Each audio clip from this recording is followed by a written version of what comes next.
So, you actually graduated from La Sierra. I did. I did my undergrad. I started at the community college in Lancaster, the Antelope Valley College. I went from there to Oakwood College. It's now a university. It was a college back when I went. Oh, wow. And then I transferred here, and that was a good experience for me, actually. So what were kind of like your first impressions of La Sierra? When I first came as a student, because I would come before as a young kid, and but as a student, my first impression was it had more energy than I expected. Wow. At the time, it was probably the most progressive Adventist institution I had been to, and I think in terms of theology, it still is. So is that energy something that drew you to attending? It wasn't why I came. Actually, I came because my family was, at the time, my brothers and sisters were recording a musical album that I was a part of. And the studio was out here, so I just transferred back for that reason. Wow. And then I said, well, I need to finish college, so I enrolled. And then once I enrolled, it was the best experience for me, actually. Oh, wow. Yeah, I'm grateful I went this route. So what role did you play in your family's musical group? Yeah, I played the Milli Vanilli. Do you know who they are? Oh man, that's funny. I was the voice. I'm not a singer, but I'm not embarrassed to sing, and that was the problem for my brother's group, because he needed to turn my mic off. And he said, sing all you want. But in the studio, he could work with me, pull it down here. And then, of course, they did all of that. But it was my oldest brother, he was the musician. That's all he's done. He's a recording artist, and he's an engineer now, and he has his own studio. He's still creating artists. But two of my sisters were keyboardists, and we had a group. We did two CDs back in the 80s and 90s. Wow, that's awesome. Yeah. So you're the associate professor for practical theology. Yes. For those of us that just don't know too much about that, can you maybe break it down? Yes, indeed. Practical theology. The discipline of religious studies, maybe this will be a helpful way, has different areas or subdisciplines that they work with. So it could be scriptural studies. If you're a Christian, it's going to be the Judeo-Christian scriptures. So you'll have professors in Hebrew Bible, or the old terms would be Old Testament. Christian scriptures, or the old terms would be New Testament. You're going to have professors in other areas. So in the HMS Richards Divinity School, we have a Department of Biblical Studies that will be our New and Old Testament professors and intertestamental professors. We have a Department of General Religious Studies, and this deals with religious phenomenology. There's also our Department of Theological, Historical, and Ethical Studies, and oftentimes these are cognate disciplines in religion. And then the Department of Pastoral Studies, it focuses in the areas of the arts of ministry, so preaching, which we classically call homiletics. There's also liturgics, or this is Christian worship. We have studies and professors who help with this. Poemenics is classical pastoral studies, and catechetics is the religious education studies. So these are kind of the areas in our department. Practical theologians are at the intersection where social science questions and answers are interfaced with theological questions and answers. And so they try to understand what moves groups, not only with the forces of economics and politics and ethics, but also with religious ideas, what motivates them. And we study those kinds of questions And then we also have the apply it in the arts of ministry.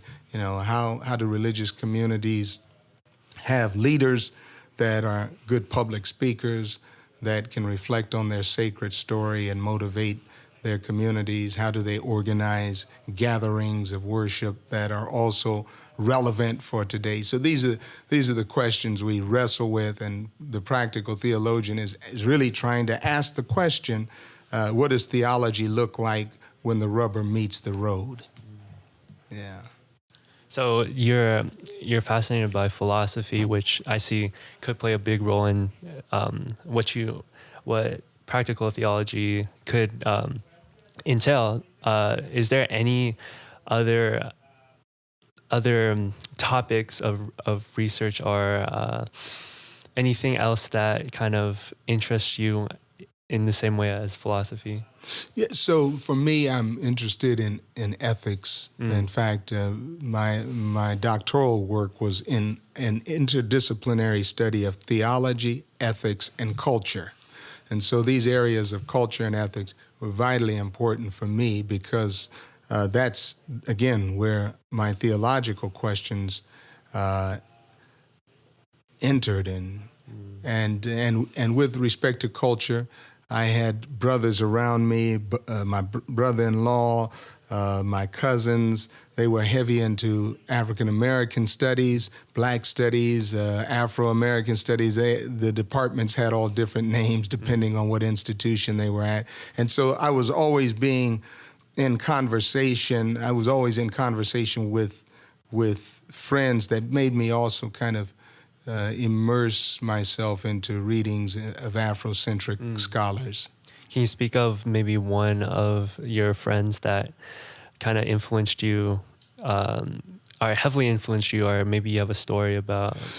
Well, there's two of them. My brother-in-law, Jetty Townsend. He was studying, he did a degree in Law and Society and Black Studies at UCSB, and then he went on to law school after that. And my cousin, Junior Leith, John Junior Leith, they both it was an interesting thing. They both kept throwing the same names at me, and we'd have discussions, and I'd be talking with Jetty at one time, and he'd say, but you haven't read Chancellor Williams, Cheikh Anta Diop, Ivan Van Sertima, and then I'd be in a conversation with John Jr., but you haven't read Chancellor Williams, Cheikh Anta Diop, Ivan Sertima. Okay, finally I'm like, I need to read these guys to let these guys know why their ideas are bad. And that got me immersed in a better appreciation for the scholarship. Yeah. Wow. That's interesting. So moving on to maybe more about Black history, let's see. Were there any civil rights activists you thought didn't get enough credit? Civil rights activist. Oh, I think W.E.B. Du Bois. Yeah, I think he did not, and he gets a lot of credit among scholars and sociologists. But in terms of the popular discourse, not so. You know, so what is not well known popularly? You watch these commercials or these popular corporate news media. They all lift up different figures in Black history indiscriminately, as if there was some unified vision. In fact, W.E.B. Du Bois could not. He was deeply. He challenged deeply, say, Booker T. Washington, right? Booker Washington, in fact, he said, was the first Black leader chosen by white people. That's kind of a real radical hit, you know.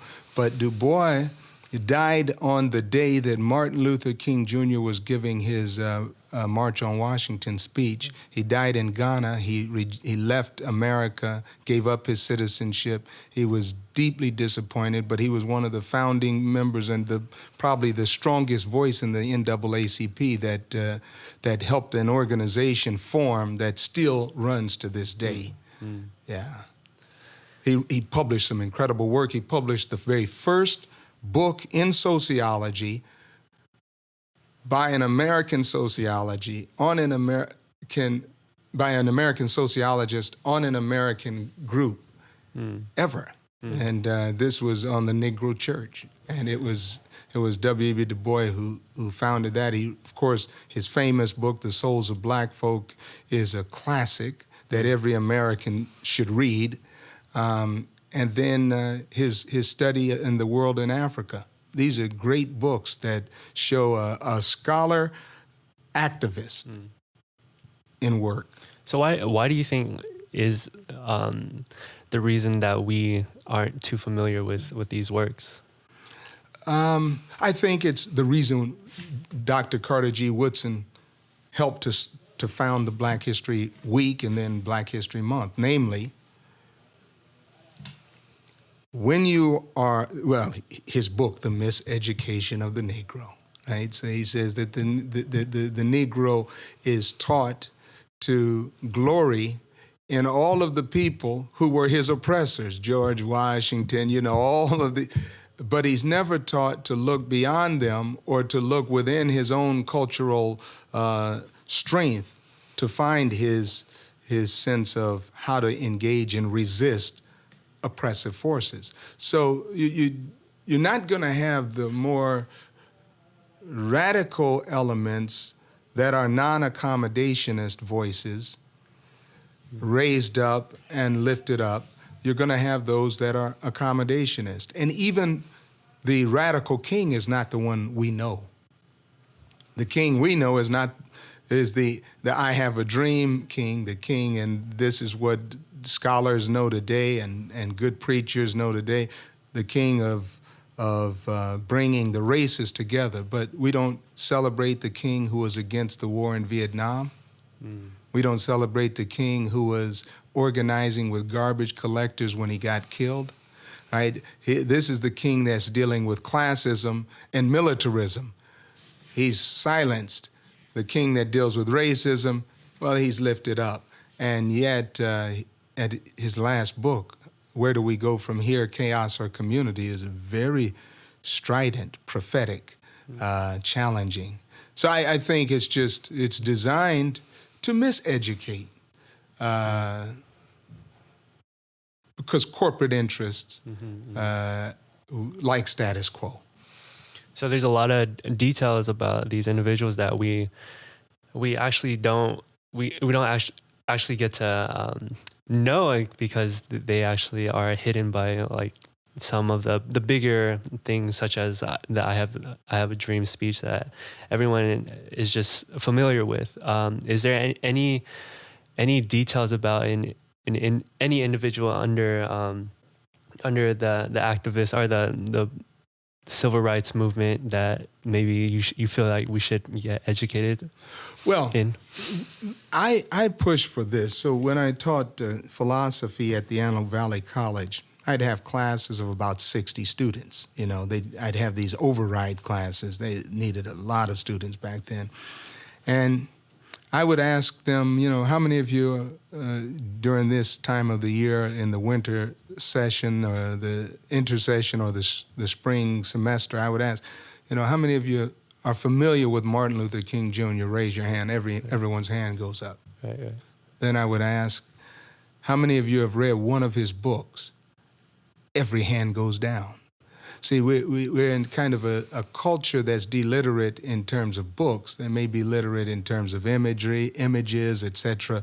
And that's quick learning. It's exciting. It's titillating. But to sit with a book forces you to slow down and to process differently. And to read King's books change you tremendously. To read the books of Dubois, you're going to be changed. To read the books of black theologians, the radical black theologians, James Cone, who's I think he's about 80 now, teaching at Union Theological Seminary, but in 1969 he writes Black Theology and Black Power, and then to just trace his work all the way down to his last book in 2011, The Cross and the Lynching Tree.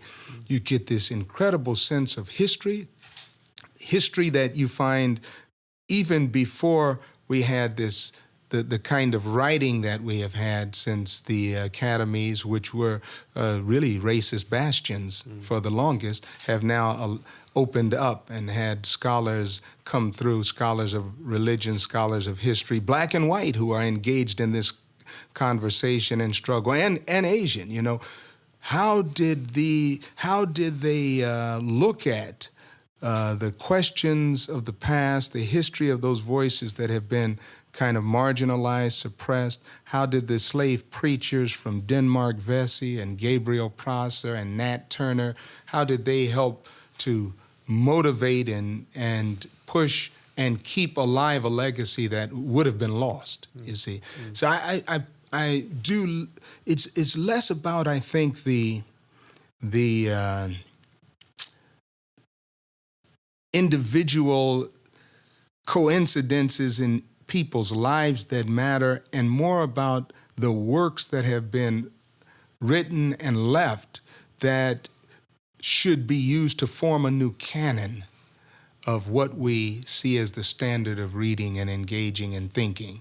And people like Cornel West, and particularly Cornel West, and the work that he has done in prophesied deliverance. You know, how do we have these conversations? In the class I'm teaching this quarter, Ethnic Issues in the Church, they're reading these books by Cornel West, by Howard Thurman, by Gustavo Gutierrez, where we're dealing with Latin American liberation theologians. These are the ways we think about theology and practice. What does it look like on the ground? How does it transform the world that we have? We have a book that we're reading on an Asian theology of liberation, or a womanist theology, a post-colonial, a decolonizing theology. How has even theology itself been an aid in the colonial effort to suppress and oppress instead of a tool to liberate, which it can be both. Yeah. So it's about the books. I say read the material that people have sat and reflected on. So, do you feel our country is in a better place with racism as a whole? I think in a different place. Better or worse, I don't know that we can make those judgments this close in or this far out, but I think, do we have physical chattel slavery that's legalized? No. Thank God, right? Do we have legalized apartheid laws? And no, thank God. So we're always making some progresses, but do we have some fearful issues that are broader, namely wealth hemorrhaging to the top, and kind of a takeover of the instruments of information, the media, et cetera, that can distort and can hide an important memory to help us break through some of the other challenges. See, these are different, and they're in many ways more frightening because we have mass media. We have, So I'll say the hopeful signs for me I see are in the fact that younger people are using the instruments of media, even like this, to develop pockets of resistance or to develop a new vision of what globalization will look like, not a corporate-run globalized world, but cooperatives. And so these are hopeful. It's hopeful because we also find in, I think, way more than when even myself, I was born in '69, but way more we find images of human love, of romantic love that is interracial, if you want to say those words. Because here again, the challenge with race is that it is an ordinary concept, but when we deal with the real question of do races exist, we find out it's a socially constructed category that was often used by the elites to enforce their class structures. So now you're seeing with this kind of breaking of these racial boundaries, they're more porous, that you build new alliances among people groups, and that's a good thing. Now let me ask you this. What recent event, good or bad, do you feel affected racism in our country? Or even more specific in your life? So, that's one thing that really hasn't changed. So in my life, what sparked it was the Rodney King uprising. I'll never forget the watching CNN News with the Gulf War, and then having them break in and see those officers beat Rodney King, and it was a revelation to me that many Christians defended the jury, you see, who acquitted those officers. That was a shock to me. Now what we have, I think, is this, where it hasn't much changed, when you start to see these police killings of black motorists, etc. In fact, one day I was sent a whole bunch of YouTube clips of bad misdeeds of officers. They're all over all over YouTube, and I remember thinking, there's a program called Cops. Why don't they have a program called Bad Cops? Why is there no interest in this corporate media to highlight that? You see, so I think that's one of the problems. It's been the problem area. It's still the problem area, and yeah. So, do you see a future for racism? I see a future for it to be gone. I'm a Christian. I hope for a better day. I believe we are journeying toward it. And I believe that the eternal principles of the kingdom of God, freedom is one of them, has been infused in the lives of many, many Christians. Now, there are those that carry the name of Christ. Cornel West would call them Constantinian Christians. They are Christians trying to enforce the status quo in the name of Christ. But then there are those prophetic Christians who are always resisting that. And I have a hope for a day. I believe it's going to be a day where, as John in his Apocalypse speaks about, every nation, kindred, tongue, and people will gather with the Lamb at his throne, and that the kings of the earth will bring their glory into this cosmopolitan, this cosmopolitan center. So I'm hopeful about it, and I'm not pessimistic. I'm not in despair. The days that my ancestors saw, my great-grandfather, my father's grandfather was emancipated by Abe Lincoln at 13. My grandmother was the last daughter of his 20 children. And to think that the life he had in chattel slavery, the life I have, radically different, it means I have a greater responsibility to keep the story alive. But I have hope that in the end, as they say, a lie gets around the earth, while halfway around the earth, while truth is putting its shoes on. But I think ultimately in the end, his truth still marches on, and it will win. That's powerful. Yeah. So let's see. Just to maybe wrap things up, I'll ask you one question. If you could have a giant billboard with one message on it about, we'll go with maybe Black history, what would it say and why? It would be a giant billboard with the books, the book covers of The Wretched of the Earth, Frantz Fanon, The Souls of Black Folk, W.E.B. Du Bois. Where do we go from here? Chaos or Community, Martin King. You see what I'm saying? Prophesy Deliverance, Cornel West. God of the Oppressed, James Cone. It would be a billboard with all of these books, their front covers on it, and it would say something like, read Black History is Not Only for Blacks. Wow.